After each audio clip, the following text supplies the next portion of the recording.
very much, firstly. Thank you. And thank you for everyone that's taking your time on such a sunny day to sit inside. And I hope it's going to be helpful. Thank you for everyone else on the panel as well.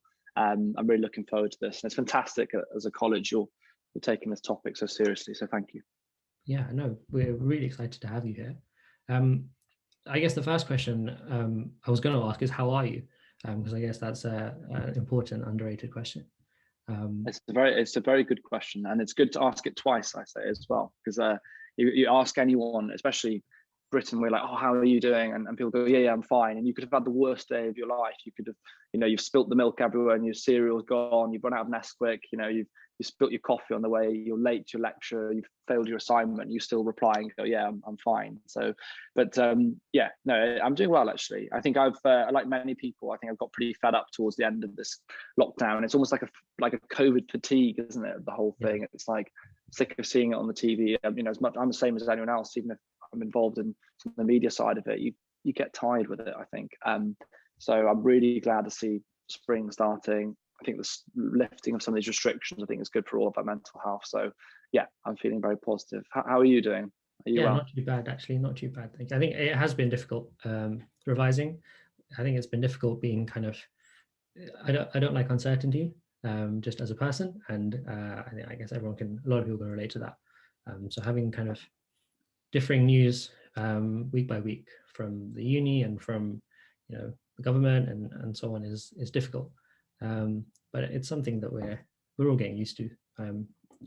So yeah, I think it's been very challenging for university students, and I really do take my hat off to all of you, because it's so tough. I mean, having uncertainty, and I feel in some ways you guys have been, and we had this conversation actually with Department of Health, that I feel that university students have been one of the kind of groups that have disproportionately been affected by this pandemic, and for numerous reasons, being away from home, being locked in the way that you have, and not having the experience that you expected. So it's quite, if you're feeling pretty aggrieved by it, I think that's quite fair.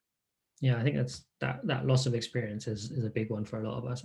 We're all in second year, everyone on here, and we found it slightly more manageable than first years, but first years have had it really, really difficult moving into a new uni environment, missing out on quite a few things. But hopefully, as we go into next year, we'll catching up to do. There's catching up to do. Yeah, lots of fun to be had. I'm positive, but we'll have a very different summer now, I think, to what we had. So be a positive one. And I wanted to ask how you found working during the pandemic. So as an A&E doctor, how has it changed since the start? How do you kind of see it moving forward in the next few months?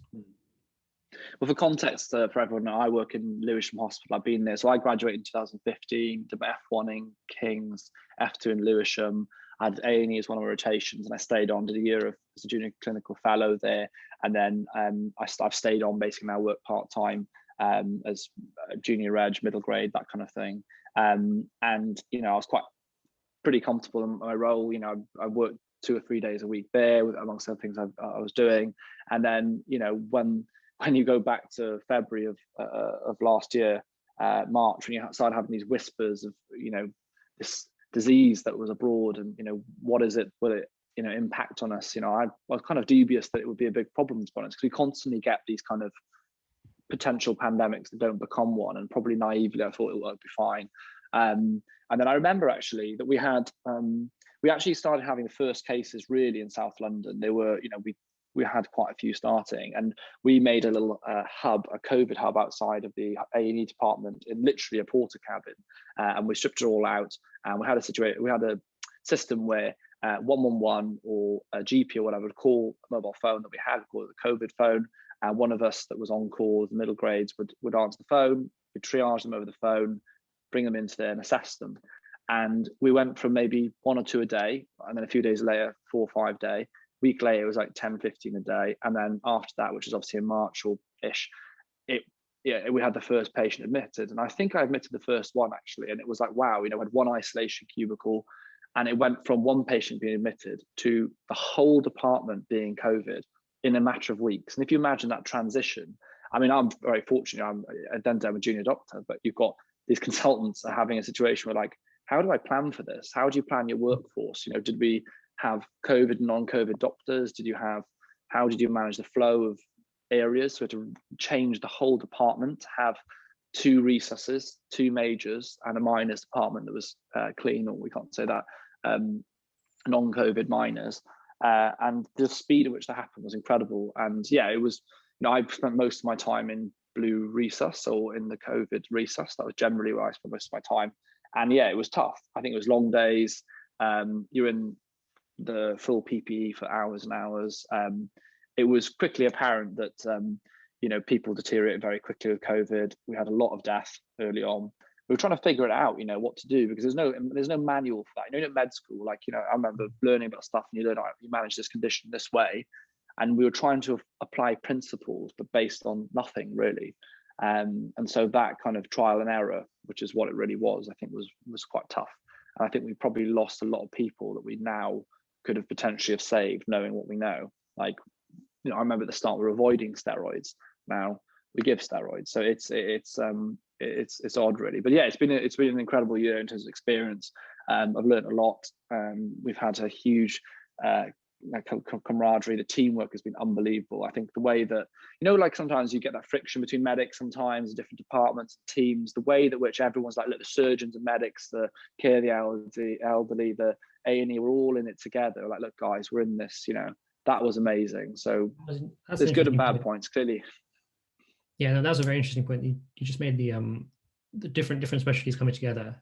You have a neurosurgeon proning patients, and people that are getting a huge amount of new experience, and it's kind of leveled the playing field and it created a sense of. Well, it's interesting. I don't know if you know Professor David Knott, who's commonly known as the War Doctor. He wrote one of the best books I think has ever been written by a medic, and he's a hero of mine. Actually, he was born just down from West Wales, and he was actually born only a few miles away from me. Also a Welshman, and I had him on my podcast, The Waiting Room, and he was telling me on there about how he was actually going up into the ITUs and just emptying the bin bags. And you're talking about someone who is one of the most skilled surgeons on the planet, and he was, doing things and helping people changing into PPE. And I think that was incredible, really how everyone's like, do you know what, we're in this together. And I think that's something I hope we carry forward from the pandemic as a lesson, because of bureaucracy, because of how hospitals are run, because generally when people refer patients, they're giving people work. Those things traditionally create friction. I hope we probably learned from that a lot more now, that we're all trying to do this, we're all muddling through, trying to do our best and, be kind to each other, really. Yeah. Are there any other kind of major lessons you think that doctors will take from this, and doctors and other healthcare staff in relation to mental health? Do you think there are any other kind of big teaching points? Mental health, you mean, in terms of the pandemic? I think we probably, as doctors and nurses, realise we need to actually take care of ourselves better. I think a lot of the time we advocate health to people, but I don't think we actually look after ourselves very well. I mean, think about university. I've been there. You were studying ridiculous hours, you're staying up really late, drinking shed loads of coffee and caffeine that's churning out adrenaline and make you feel anxious, not getting enough sleep. Then when you do an exam, you're boozing for a week or so afterwards, partying, which is fun. But we do burn the candle as medics quite a lot, I think. And when you're working as well, we work silly hours, and then rather than the weekend or in the evenings practicing self-care, we're staying up really late and things. And I think sometimes we just need to think a bit more about how we look after ourselves. I mean, reflecting on myself, when the pandemic was on, I was doing ridiculous hours. I mean, between media and everything, I was doing, because, when the pandemic started, Public Health England was like, those media medics or those platforms, we need you to get messages out to the public, things like hand washing. And it sounds like basics, but getting people to wash their hands, getting people to stay inside, getting people to consider their interactions. And so, I was getting up in the morning at 6:30 and not stopping till 1 a.m. between A&E, everything else, creating this content for my channel, speaking on radio and all this kind of stuff. And I was like, wow, this is not healthy. And so I really had to myself go, well, I actually need time. I need to get time for fresh air and going for a walk. I need to think about what time I'm going to bed and not staying up that time. I need to, consider what I'm doing to actually unwind, and, whether it's reading or listening to music and stuff. And I think I will carry forward those lessons. And, I think a lot of people around me in A&E have, doctors and nurses and whatever, have certainly also said that. I mean, we talked about it the other day, actually, that, it's weird. You actually now think about your own health a lot more than you did before. And I think that is a good thing. Yeah, definitely. I think kind of not completely on the other side of the coin, but a lot of doctors have also said that they've been really grateful for the opportunity to stay working. throughout this pandemic. Like it Absolutely. gives I agree. them kind of respite and a break almost from staying at home and being bored, basically. I agree. I think it's a weird it's a really weird situation, really, because like on one hand you're going and seeing horrific things at work, but you're also with your mates and your people. I've worked at Lewisham a good couple of, not like long, but I've been there for a good couple of years, and like they're all my friends, the consultants. I've known some of them since they're edges, and I'm friends with them. And it was, I'm living on my own here in London, which was hard because I was away from I've been all my family in Wales, and I was on my own here, so that was tricky. And if I'd have had to, that's why I empathise so much with students who spend so much of their time on their own, because I've had that escape, and I think that is something I'm very fortunate for, really. Yeah, and if it's okay with you, I'd like to talk about perhaps something slightly more personal, family in general. It's been, we've been spending so much more time with our families in general, and us as university students are deciding how much more time can we spend with them, should we be spending with them in the context of everything. Do you want to talk a little bit about some of the things that have happened with your family over the past year, how you've dealt with them? Yeah. So yeah, I mean, it was a difficult year because I was away from family from February. It actually, personal life, it was difficult. My relationship kind of broke down because of the pandemic as well, with distance. And I got to the summer and I was like, brilliant, I can go home. And then just before then, my brother all of a sudden, took his life without warning.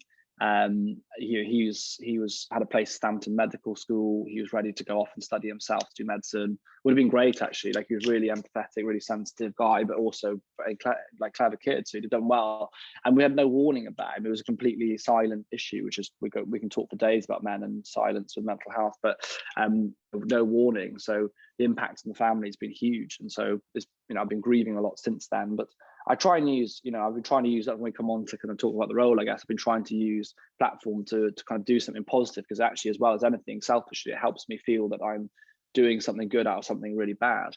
And I feel like it's an energy that I can take some, real pain and a really bad situation, but at least bring some positivity from it. So, it's been a really tough year, and I think for a lot of people, moving forward, the things that we value are going to be our own health and happiness, and health and happiness of our friends and family. And I think a lot of people moving forward will make different choices, with regards to that. And I think, I actually am looking forward to the future. I'm thinking, like, I can't wait to go away with my friends and family. I want to go home and spend time with them. And, it's a balance, and the work-life balance is important. And as medics, and I'd say to anyone listening to this as well, like, make sure that, work is really important, and, we're all passionate people. We love medicine, we enjoy what we're doing, but, you've got a life to live as well. You've got family and friends, and ultimately those things do come first. They do. Like, your family and friends come first, your health with them especially. And so, make sure, as things lift, exams are important stuff, but see your family and enjoy your time with them. I think it's particularly important for us at the moment as well, because we're in just that kind of position where we're about to make it like big life decisions, essentially. I'm not talking like in the next kind of few months, but in the next kind of 5 years, we'll be making big decisions about how we basically want lots of the rest of our life to look like. Absolutely. And I think it's very important. I think you've got to make the decisions based on, make the right decisions based on what makes you truly happy. And I think that's very important. And I've had all sorts of juggles with that. And, I've applied to GP training. I've had a job in GP training. The reason, not to go into it, but the reason is, for me, a lot of the work I want to do around mental health and well-being, it's much more about long-term health than immediate health that you have in A&E. So GP is a great kind of fit with that. But I'm taking very real considerations at the moment, even though I've got a place to study, that I may not be able to do it right now, because actually I don't know if I have the time. And actually, if I do take on another thing as well as everything else, I'm probably going to sacrifice friends and family and life and risk burning out. So, it's a difficult decision, because we're competitive, we're high achievers, we're driven people, but also, don't forget that you've also got to enjoy life as well, and don't put too much pressure on yourself. Yeah, great. I'm about to hand over to Berlin for the next bit, but just one question I think that it'll be good to ask about now. I think a lot of us, obviously, your rise to fame came from Love Island, and I don't want to dwell on it too much, but I think it does kind of. There are some important lessons, I guess, for everyone. But how did you find your life changing after the show? And in particular, I'm thinking about social media, going from I'm guessing hundreds, maybe thousands of followers to millions, hundreds of thousands of followers. How did that affect you? It's a funny one, because I never meant to go on the show. It's actually one of the consultants' fault, Dr. Anna Coldclough, which is a very good friend of mine. She was senior reg at the time, and I had no interest in going on the show at all. But I only had 180 followers or something. And anyway, someone sent me a message, a producer, saying, we'd love you to come for an interview. I told them as a joke and said, like, oh, you know, I've been asked to go on the show. They were like, oh, she was like, oh, you've got to do it. You've got to go in for an interview. Like, you've got to do it. I was like, no way. And anyway, basically strong armed me to do it. I was like, fine. And then, I don't know, I think probably because I was so relaxed and just wasn't really worried. It wasn't like I was expecting to go for it and just go home afterwards, whatever, and never hear again. But then it went from that to, you know, being called by the execs of ITV saying, we want you to start or whatever, we want to go on the show. And then I had a real decision to make. And you know, it was a difficult one, because I was very happy with what I was doing. I'm quite happy with my life. You know, I graduated, I got a good job, I was pretty settled, I was learning quite a lot of stuff. As you know, a decent JCF at the time. I was like progressing, and I was like, you know, am I going to do this? And I think I went back to something that, you know, I had a very good friend of mine at a university called Freya, and she had leukemia in the second year and was diagnosed second year, and sadly she had a long battle with it, but passed away about a year later. And she's a very good friend of mine. And, you know, before she passed away, in the days before, she said, look, you know, my life is coming to an end right now. And I am so frustrated because I wanted to do so many different things. And she's like, you're an introvert, Alex, but I want you to go out there and make the most of your life and say yes to things and take opportunities, challenge yourself. And I was sat there like, what would Freya say? So I was like, I'll do it. But obviously I went there thinking I'll have a 2-week holiday, come home, I'll be back. I said to the consultants, I said, listen, I'll be back take me off the rota. I'm taking a sabbatical. I'll be back in a couple of weeks. Also didn't expect I'd be there for like 9 weeks. And obviously with everything that happened, but it was a real shock, you know, like coming off and, you know, there's a real pressure to it. It's not easy. I mean, honestly, the first time I was sat there thinking about what to post, if I was going to post something, when you know it goes out to 1 million people, there's a huge anxiety with that. Like, oh my God. And especially being a doctor, because you're like, you know, what do medics think? And, you know, there's a lot of people from the medical world that were very dubious that I'd done it. And some people really didn't like it, let's be frank. And that added real pressure. But, you know, and I'd say 6 months, I was a bit kind of lost, but I got back to A&E, found my kind of direction again. And I think in life, it's following your purpose and your like passions and stuff. You don't go too far wrong, I think. And I got back to that and settled in, and it's taken me years to get used to it. And I think it'll never be normal, if you know what I mean. I know it's not normal to have all that and be known, etc. But, you know, I feel that I use it generally for pretty positive stuff, and I try and do good things with it. Yeah. And I think it does help a lot. I think I'm much more accepted by the medical community now than I was before, because people understand it more now. I think they've seen that I've worked throughout the pandemic. I could have buggered off. I didn't have to stay in A&E and be in that trouble. Could have gone back to my family and stuff, and I didn't. And I think all those things have helped. You know, there will always be people that question and think, you know, is it good? You know, what are the pros and cons of it? Is it good for a doctor to be as known, etc.? But, you know, what can I do? You know, I'm not. Would I delete it tomorrow? Yeah, it's a life experience. So, yeah, no, I mean, I think that there's a lesson in there for all of us. Like, take opportunities by the. I think don't be so afraid. I think fear. The thing I've learned, honestly, and even what happened to my brother and stuff, like fear less, not be fearless, but fear less.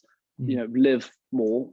You know, challenge yourself. It's amazing what you can do. Like, you know, I'm a very introverted person, and I've put myself, you know, I could never, when I was 10 years old, if you told me I had to sat in a room with the Prime Minister of this country, I'd be telling him, you know, that we need to do more around mental health and stuff. I would tell you that I would run a mile and you're having a laugh, because I'm not that person. I'm not that confident, you know, and I'm not saying that someone's like, I want to do it. I am the last person you'd expect at school. If you asked me to speak at the school assembly, I'd be running out the back door. You know, I still get afraid. I still am afraid of public speaking. You know, I don't like it. I'm actually very shy if there's a room with a lot of people. But you learn to push yourself. And I would say to people, just live your life and do what you want to do. And when you're making decisions, like you said, in the next couple of years, make it based on where you want to live, on the things you're really interested in. And don't be afraid also to do different things outside of medicine. I think things are changing. I think we had a conversation actually there's a lot more media medics now, people on Instagram, and people are saying, is it good, is it bad? And I think the pandemic was a perfect example. The conversation about health and COVID was happening whether or not doctors were online. So either you allow the conversation to happen without professionals on there moderating and controlling what's going on online, or you just have a situation where all that advice is happening without them. So COVID is a perfect example of actually you're better having doctors on there giving advice about skin or how to stay safe with COVID stuff than you are just random unqualified people giving this advice. So yeah, if that would be my thoughts in general. Just don't be too afraid of things. I think it's really admirable how true you stayed to yourself as well. I think the kind of the posts on Instagram and the kind of the tone and everything is very genuine still, which I think is another something for us to take away from this too. Berlin, over to you. Thank you so much. So going back to the topic of like journeys and exploring ourselves and making decisions. So I think most of the people watching, including ourselves, are right at the beginning of our medical school journey. And obviously you've gone through it. You're not quite near the mid, but like somewhere in the middle. Do you have any advice for students like us progressing into more clinical training about how we should be treating mental health or approaching mental health in patients? Well, and I love that because you didn't quite say that I was old. You're like, you get in there. And I really appreciate that. Like, no, it's a really exciting time to be fair. I love med school, and actually I go back and I'd actually do it all again. I know that's hard to believe. You think, oh, I just want to get through it, but it's just an amazing time, and I did absolutely love it. And I think when you're going through, I think follow your interests. And I think I kind of first was excited by every specialty I visited. I was like, I now want to be that specialty. I know if anyone else has done that, but you go and do cardiology, I want to be cardiologist. You go and do like derm, or something like, this is the best thing, I want to be a dermatologist. And I really enjoyed that, and kind of learning about everything as you went through. But with kind of mental health, and I think it's interesting. I think some people saw it at the start, but you put that fantastic survey that you've made about mental health and education, specifically what education there is about mental health at med school. So anyone that hasn't seen it, check out the chat and do please fill in afterwards, because I might actually be using that to leverage a bit more education at a university level. But I think it is responsibility of all of us, really, whether you're postgraduate, undergraduate, to kind of change the culture about education and about mental health at med school and in terms of postgraduate as well. And I think it's interesting that, if you look at, say, funding wise, only 1% of the total budget for healthcare goes into mental health. But then this is just an interesting observation that if you look at the curriculum from years 1 to 6 or whatever it is, depending on what med school you're in, there's very little, I think it's fair to say, or certainly I experienced that there wasn't a lot of, in my med school, there wasn't a huge amount about mental health. And I think sometimes when we don't know a lot about it, or we don't learn a lot about it, we're then therefore less comfortable with it. And then when we leave, we're obviously going to prefer subjects that we've done more of. Does that make sense? Like, for example, let's take an example in A&E. Like, I am probably least comfortable with ophthalmology. So any eye problems, yeah, I can use a slit lamp, I can do all that stuff. But I generally am a lot less comfortable with ophthalmology than someone who comes in with a chest pain. So, naturally I'm more comfortable with that topic. But if I did more of that, then clearly I'd be more comfortable with it. So I think, it's where you can try and do, we got optional coursework and things like that, try and do it in mental health. Consider whether it'd be great to learn more about a well-being topic. And, as I say, things like the surveys, things you're doing here is great ways to encourage universities to maybe reconsider their balance. Yeah, no, I think that definitely reflects our curriculum, at least. Even like as second years, we've just kind of finished our psychology course. And even that mental health was sometimes a bit of an afterthought, just stuck in the last paragraph of the lecture notes, which was quite disappointing to see. But it's a real shame, because if you think about it, and I challenge anyone to think about this as well, is that you cannot really separate mental and physical health. Like, if you think of the A&E department when I'm there, right, and I get a patient coming, I think, right, think of this guy I saw about 6 months ago. He was in his 20s, loved football, absolutely enjoyed his Sunday league. He came in, tib-fib, open fracture after a tackle, lateral injury to the lower leg, horrible break. We pull it, cast it, ready for the orthopedics, come down and decide what we're going to do in terms of operation, etc. But that person, he's got a physical injury, but he probably won't play at his age. I don't think he was going to play again. It was unlikely, or he might play a little bit, but he certainly wouldn't be back for a long time. He was sat there thinking about the fact he couldn't play football again, which is his biggest hobby and passion. So a physical problem has had a massive impact on his mental health. And his wife was there saying, I don't want you playing football again. That's going to put pressure on that situation. So he really wants to play. He's got a physical problem. The wife doesn't want him to play, which you perfectly understand, because she's just seen how horrible an injury he's had. And so the impact on his, physical problems cause such a mental health issue. And if you look at patients that come in, think about patients with schizophrenia who are on multiple antipsychotics, some of which affect weight gain and clozapine and all this kind of stuff, right?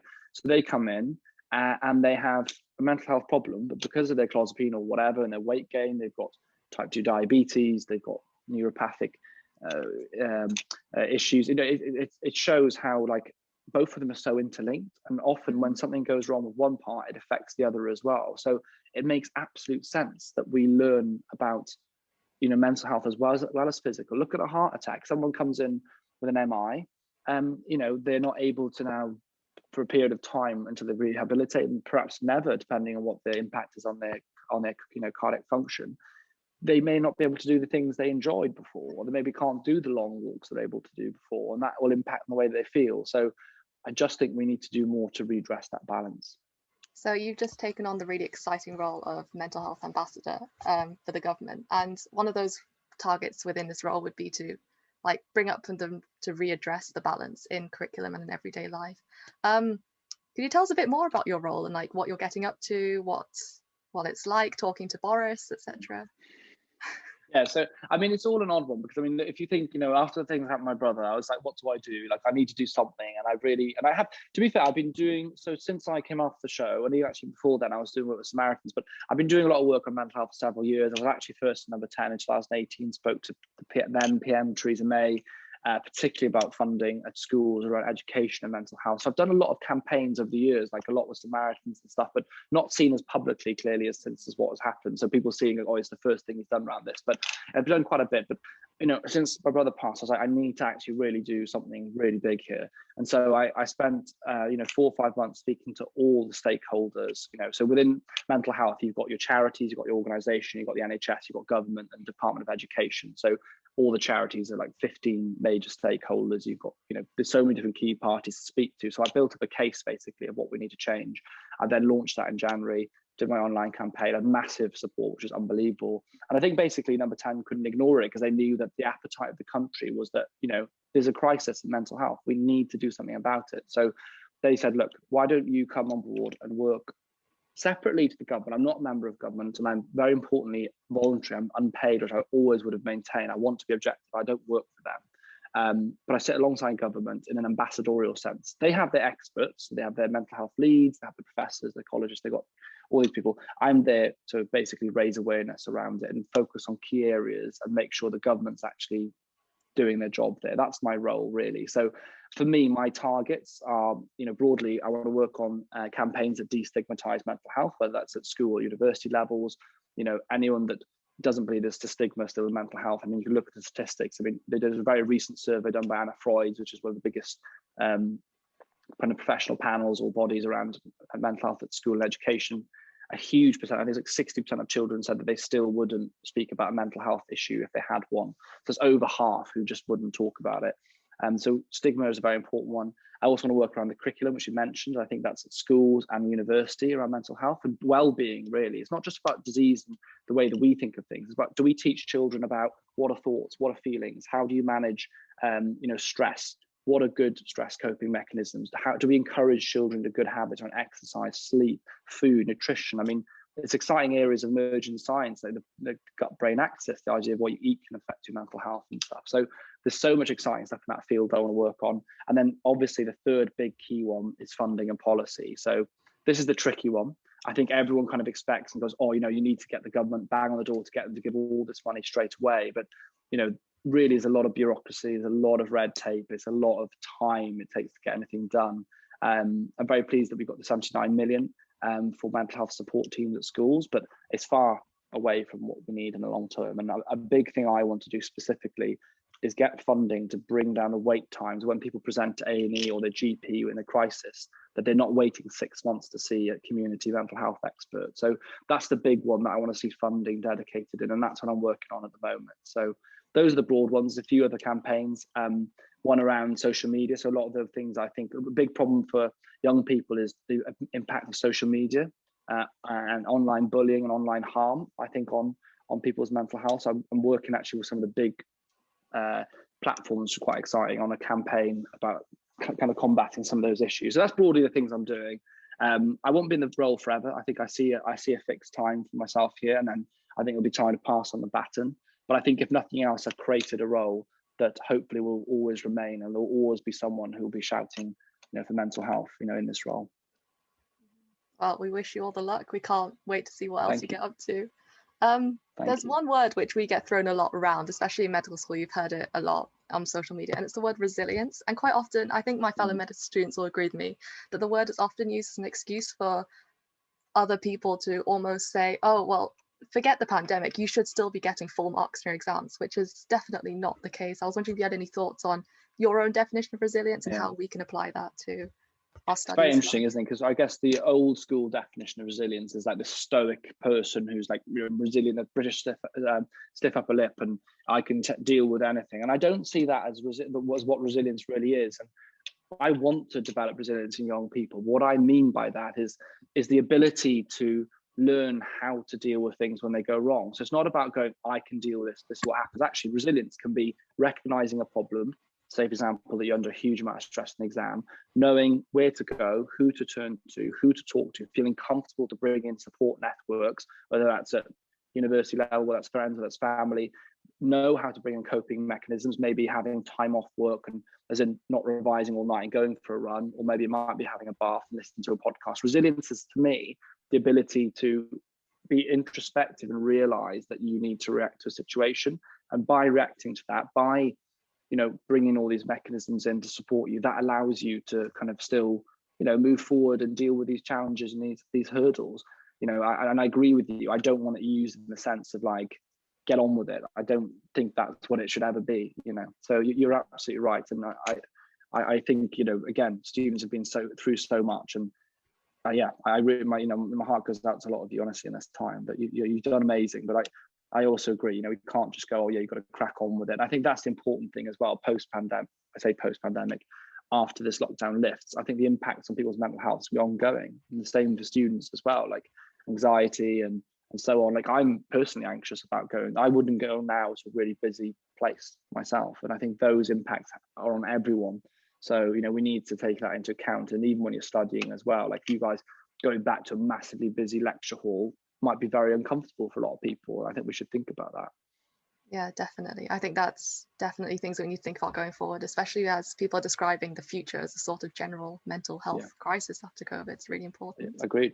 Well, I think it was very well described as a Professor Benagka, who's one of the Royal College psychiatrists, leads, and she said that what we're facing is a crisis on a crisis. And I think that's absolutely right. I mean, mental health in this country was in a crisis anyway, and now we're adding a crisis on top. I think that was perfectly well put. I think if you don't mind just jumping in there, like in terms of the pandemic creating huge negative mental health impacts going forward, do you think actually there are some positives that we can eke out of it as well? Because it might just be me, but like I think there's been a huge appetite for compassion over the pandemic, if that kind of makes sense. I think so. I actually think that this is the weird situation with it. The balancing act is that in some ways the pandemic has brought so much attention. There's never been more focus on mental health ever in the history of this country. We've never ever been more united on an agreement that we need to take and do more. So that's a really initial obvious positive. Other things are that people, like I said, it's not just doctors taking care of themselves better. People are in general. Like on my Instagram, one of the things I've deliberately done is created a bit of a habit or a trend on my own platform around going out for a stomp and a walk. And then the number of people who tag me now walking, who never walked before, now do their exercise, just they walk every day.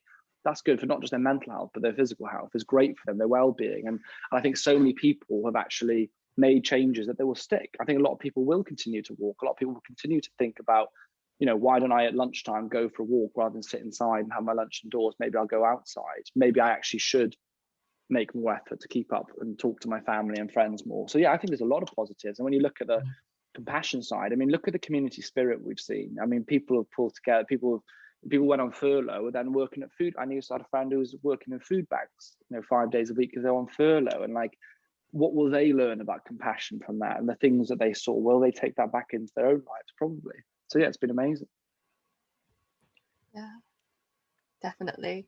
I think I should probably pass on to Athena now, who's going to talk about looking after ourselves, which links perfectly with what we've just been talking about. So.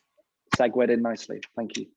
Yeah, so thinking more about mental health on a more individual and personal level, do you have any tips for medical students to how they can look after themselves during the training? I think we all know that medicine is a very demanding course in itself, and with the added pressure of the pandemic, it's become an increasing um, problem, and that's Yeah. actually important to consider. I actually reflect a lot on my years at med school and think I could have looked after myself better. And I think, you know, particularly I got to a point when I was in the fourth year and I think I was a bit burnt out from it all. Like I sometimes could quite naturally, as I said, kind of alluded to earlier, burn the candle at both ends. And I was, you know, I think, you know, I was doing pretty well getting through the years. And I got to fourth year and I ended up on placement, excuse me, down in Truro in Cornwall, because I was at Exeter, Peninsula Medical School at the time, so it was Exeter, Plymouth, and we had placements down in Truro. So I spent time down there, and I think I got quite isolated a little bit. And I'd stopped exercising, I'd started eating terribly. I didn't really have any sleep routine, didn't make any effort to have any outdoor time, didn't have any self-care time at all. So like doing anything just for me and for how I felt, I just wasn't doing any of that stuff. And I got myself into a really bad rut. And that was the first time I probably started thinking about health and well-being. I think it was then. I was like, whoa, like I don't feel good. And it took me a long time to kind of work that out. And when I talk about kind of self-care, and the reason that I've written my book, Live Well Every Day, the whole point and the premise of that was based on the idea of making choices about in your own life, making small choices that actually build up to feeling better. So for example, you know, I think about like my days now, like I try and make sure that I do get a walk every day outside. I went out first thing this morning. After I finish this call, I'm going to go out for a walk afterwards to get a bit more fresh air. I try and exercise at least every other day. Things like self-care.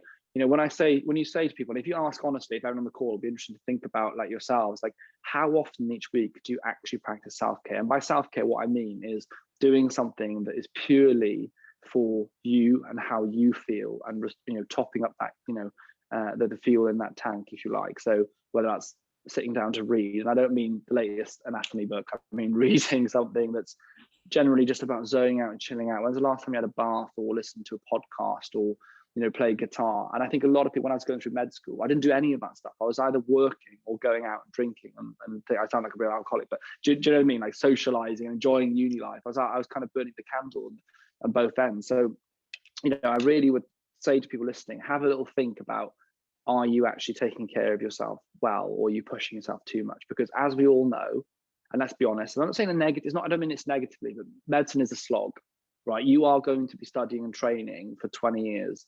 I've got friends now, like Anna, I mentioned earlier on, she's only just become a consultant and she's in her late 30s, and just because she's done so much amazing stuff, really. But it is just a constant like treadmill. So if you treat med school like a sprint all the time, which is what I think I did, I was constantly sprinting at the next target, rather than going, this is my life, like training and education and development is part of my life.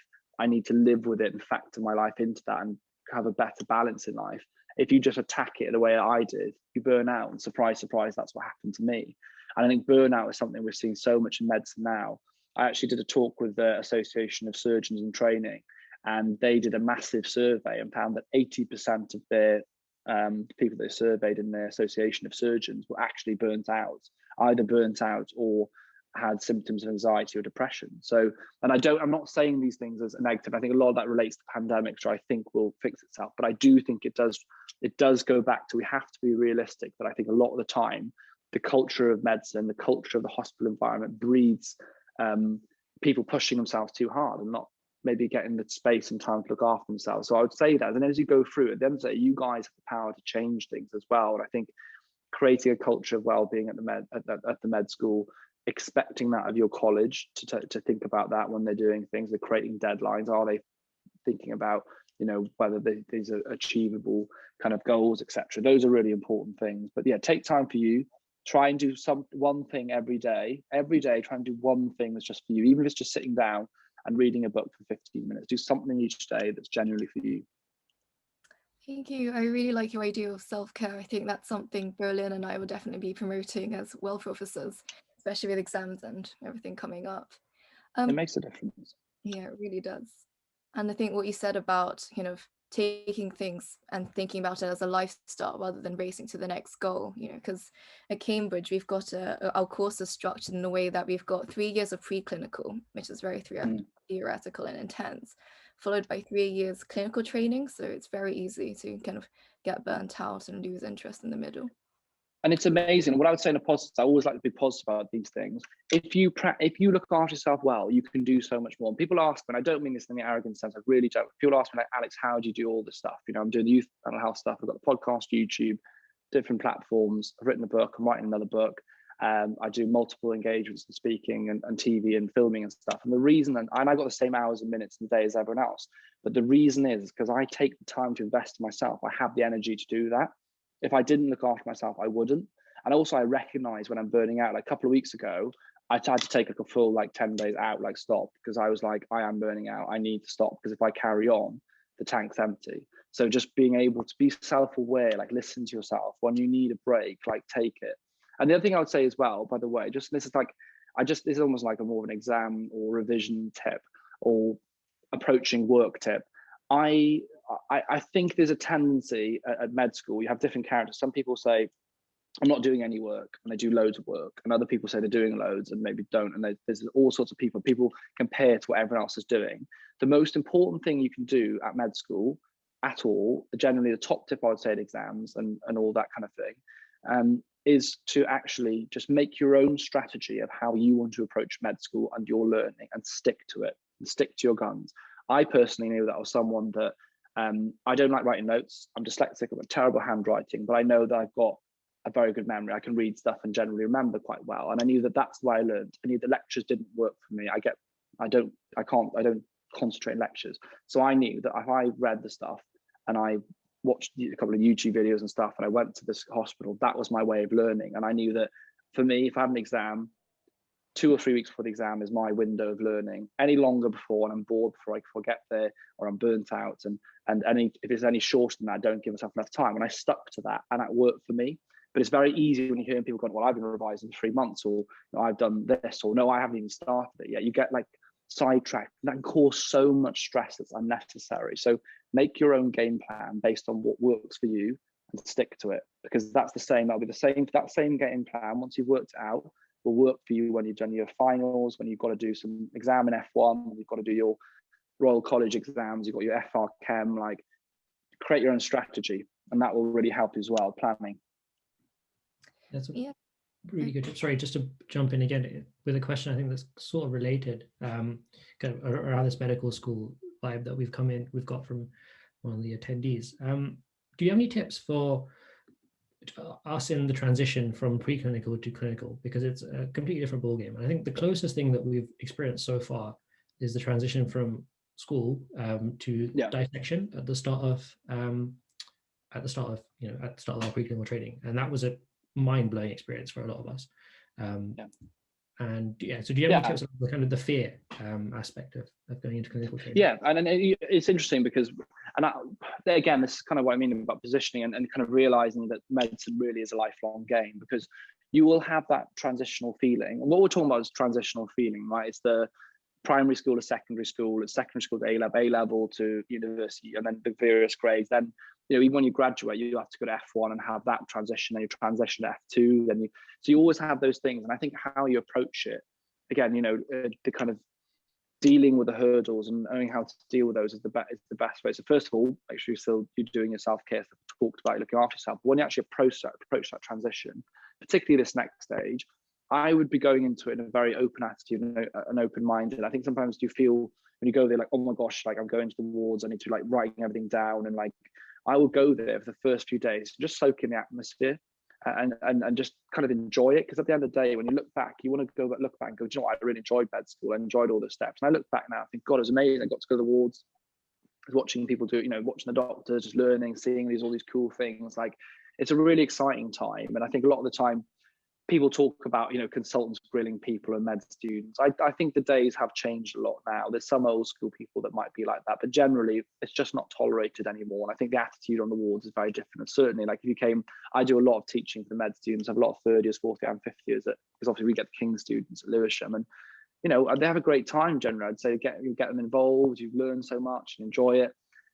So just approach it with a really open mind, go in there positive, see it as a new experience, and don't put too much pressure on yourself. You're not expected to go there, jump in and start, putting on, arterial lines in people. It's just to go there and enjoy yourselves and to learn.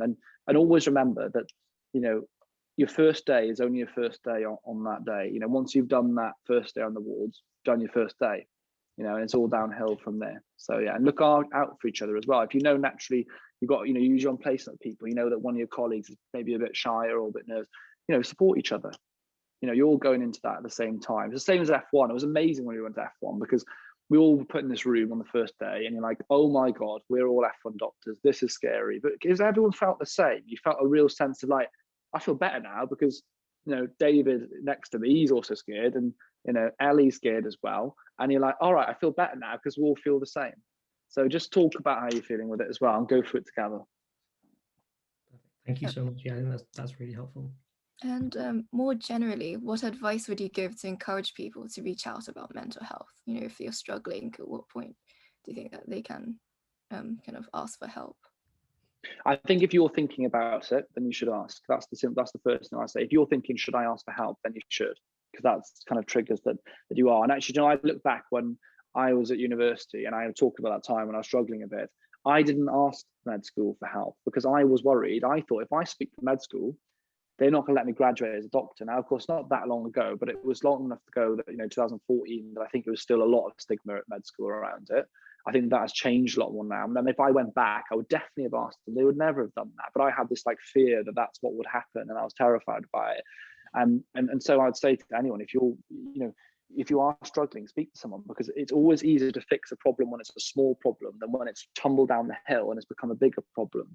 And if you are struggling, have a think about how you're looking after yourself, what you're doing. Are you practicing, you actually doing things that are actively helpful for your mental health, or is there some harmful habits? But speak to someone. I always say to people in general, with regards to mental health, I think this is regardless of you're struggling or not, I think everyone should be speaking to someone in their friendship group, someone in their family, and someone, if they need to, and they're in a situation who need help, someone professionally as well. So that way you've got people in your different circles who can all support you and interact in life and help you. But yeah, please do, ask people, talk about it, because at the end of the day, you want to be able to enjoy your time at med school and progress. And someone said to me something very helpful before as well, that the way you feel right now doesn't last forever. So if you feel really bad, it won't last forever. You will get through that. And even through the worst times in life, you can get through. You just need to act upon it and get the support to get through. Yeah. Thank you. And just one final question. Do you think there's anything that we could do as individuals, so as friends or MedSoc or welfare officers, to help kind of reduce the stigma or encourage people to reach out? Well, first of all, it's amazing that you are welfare. The fact that you were doing what you're doing is a huge step. The fact that we're actually doing this today is amazing. We've got a lot of people on this watching this that are clearly interested in this topic, and that is a real start. But the power, like I said earlier, the power is with you guys, really. If for example, you're doing a survey, please everyone fill out that survey. Let's have some evidence to say, we need to teach more and include it more in our curriculum. And then we go to the universities with that. And, it's a collective effort of saying, I think we should be doing more than that. I think we should be pushing more. And it's looking as a MedSoc, can you go to the university and say, would you consider to include more or more balanced approach to mental health?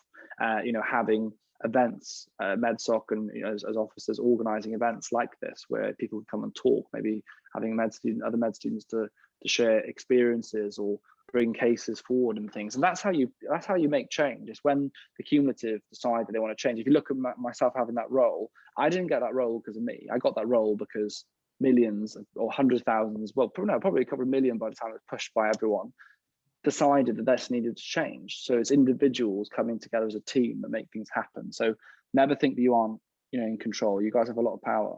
So keep doing what you're doing. Thank you. And if we go back to Rahul and Alice to host the audience questions. Yeah, no, we've had a couple of really good questions actually. So I think one of the questions has come in. What do you do when everyone responsible for you in terms of supervisors and tutors isn't actually interested in helping you with your mental health? And I guess that what you said about having someone in each of your circles is really helpful there. Yeah, and I think you face these situations in life where you don't have people that are maybe as helpful as they should be, and they're not giving you the support that they should. And I think then you have to look laterally. If you look at your university structure, you've got like education supervisor, clinical supervisor, but you also have the university central, like for example, Cambridge will have its own central welfare team, support team. And then if you're not getting it in one channel, go to a different channel, because there will be well, you've got your welfare officers here on the call, but the university central will also obviously have further support services. You just got to find someone that will. And don't forget your GP. I think people always, oh yeah, told to go and see your GP, but GPs are the central point to your support. They have access to therapy, talking therapies, have access to the medications, the secondary services. They're people that can follow and are very well trained at looking after people over time. So don't forget them as well. But as you alluded to, it's having the different circles. Like it's for me at the time, it was having I had my friends who I spoke to about, said, look, I'm struggling. We went to the gym together, we cooked together, we planned things together, so they helped me with that well-being side. I had my family to talk to. I spoke to my mum almost every night for like 6 months until I felt a bit better. And then obviously the component I should have done is spoke to the university. So it's having those options that get support, really. Yeah, thank you. And I think so. Another question relates specifically to exam time, which is kind of what we're in now, and referring to literally the exam days themselves, the actual days. And it's very easy on those days to do what you said and like attack it like it's a sprint, without leaving much time for mental health. And I think there we kind of get the idea that, okay, it's exam day, it's the day before exam day or the night before exam day. If I'm not going to push now, when am I going to push? So how can you find a compromise between using that time to revise and also not burning out for the exam? Everyone's different. I'm not going to tell anyone what to do or not to do with regards, because some people like to cram last minute. However, it generally the day before the exam, in my opinion, as someone who actually leaves things maybe at the later side of things, but I know that I learn well in that sense, and everyone's different with that. But generally the day before should be mentally preparing yourself rather than knowledge wise. Like I think at that point you will gain so much more from a good night's sleep, from being really hydrated, from a clear mind, a positive attitude, to practice a bit of mindfulness. A big part of doing your exams well is in here. It's the idea they did that American, I wish I could have it at the top of my head now, but they did that American college study. They had people wearing suits or whatever versus wearing trackies, and people got like a marginal better score. I mean, it sounds silly, but it makes sense. Like when I used to do med school exams, I used to be like, come on out, you're Dr. House, you're going to smash this exam. Not like quite literally, but I was kind of playfully thinking like, come on, you're going to nail this now, like smash the exam. And it's mindset, so much things in life. It's like sprinters, before a race. It's up here, like where you win and lose sometimes. So preparing yourself, again, night before, not smashing loads of caffeine and being up till 3 a.m, have a good night's sleep, get up in the morning, prepare for it well in the morning. So I'll go out for a light bit of exercise. Don't overload on caffeine before the exam, because the adrenaline is more than enough usually to get through an exam. You don't usually need more than that. And then just again, food-wise, people often used to have a lot of sweets. Try and have like slower carbs, bananas and stuff like that, a kind of moderate mix between the two. And yeah, just approach it from a place of calm. You go into that exam tired, it's so much harder. You make so many more mistakes when you're tired. It's the kind of thing that we've had end of year exams since like year 7, basically. Those school end of year exams, and you always got those cringy revision packs which show you to stay hydrated and get a good night's sleep. But it works. It's the stuff that works. Yeah, it's funny because it makes a difference. But it probably makes, I reckon, if you go to an exam tired, worn out, you stayed up late, you've had a load of caffeine, you're a bit jittery, your mindset's poor, you don't have the winning mindset. Because I actually envision doing well in the exam. Like it's mental preparation. There's a lot of reading, it's very interesting. There's a lot of research in this. The idea that if you prepare for an exam with the mindset that you're going to be successful, you are much more likely to actually be successful in that exam.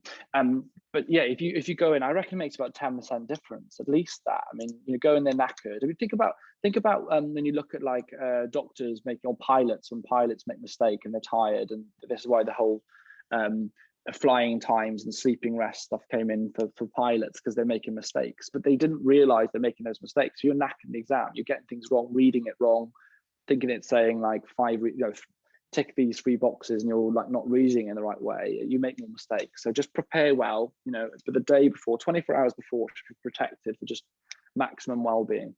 Yeah, that's very useful, I think, going forward, especially for the next few weeks. And I just sat an exam as well. I did my MSRA, in was it February, I think it was around February time, and like that was like working a lot of hours. That was really bad time at Lewisham Hospital, and obviously the whole role thing came out at that time as well. So very busy, and like I had to like be like, well, I need to have this 24 hours to kind of look after myself, and it helps. You know, it does work.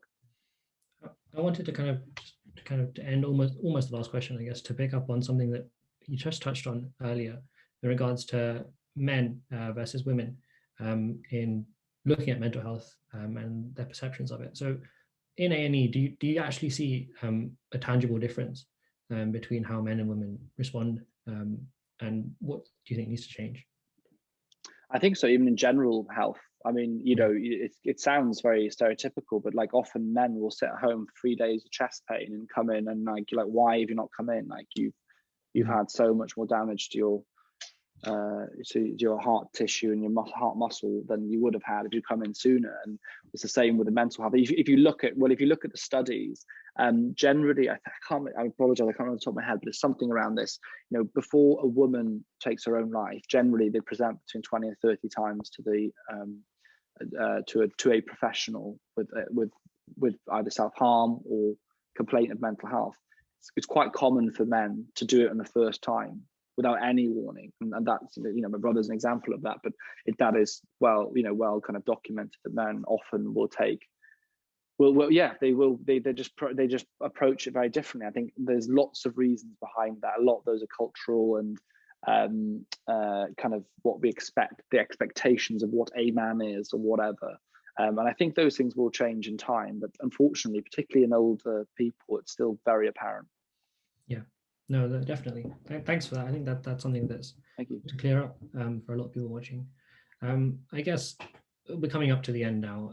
I guess one kind of, if Alex, you wanted to say kind of one final 1 minute piece, or kind of one final like piece of advice or something for us to take away, you know, summarizing this hour of a very productive discussion, what would that piece of advice be? First of all, thank you so much for all of you for listening to this. And I think it's amazing that we're having talks like this. And when I was at med school, I don't think we probably would have had such a I think an in-depth kind of generally passionate conversation about this. Is really positive. I think for people personally, you know, and as individuals watching, you know, this pandemic's had a lot of impact on everyone, whether you're been working on the front line or whatever, you know. And as I said, I think students, particularly those who are in preclinical years, an example of that, been hit very hard by the pandemic. So do take care of yourself, you know, and don't brush aside what you've experienced. Talk to people. You know, if you are struggling, please do actually reach out. You know, we're not just saying this is an empty thing. Please do reach out. And I know there's the whole thing that more needs to be done, you know, in terms of providing service when people go, you know, there's that whole separate conversation, but you still need to reach out for anyone to do something to help. So talk to people, talk to each other, keep pushing, you know, mental health, and as I say, you know, look after yourselves. It's been a very hard year. Enjoy life with your family and friends. Yes, med school is important, but your life is, and how your life, your health and happiness is more important. So just remember that always. Perfect. That's really profound, and thank you. Really simple as well, but really important. So thank you very much, Alex, for that hour. Thank you, Berlin and Athena, for your help and your interviewing as well, and thanks, Alice, for the tech. If everyone could have another look at the survey, if you haven't already, please do fill it in. As we said, the results will be useful not just for informing Cambridge Faculty of Biology, but also, you know, lots of other universities around the country, and hopefully Alex can take it even further and even higher up than that. So, you know, really worthwhile survey to fill in. Thank you, Rahul. You've been fantastic. What a fantastic host. I think everyone could probably agree with that. Brilliant host, you know, a real presenter, if anything. So yeah, thank you. And thank you so much again to Athena, Bolin, of course, and Alice. So yeah, thank you so much, everyone, and everyone that's watched. Thank you for joining, everyone. Have a great afternoon, great evening, and join us for our next talk when it happens. Thank you.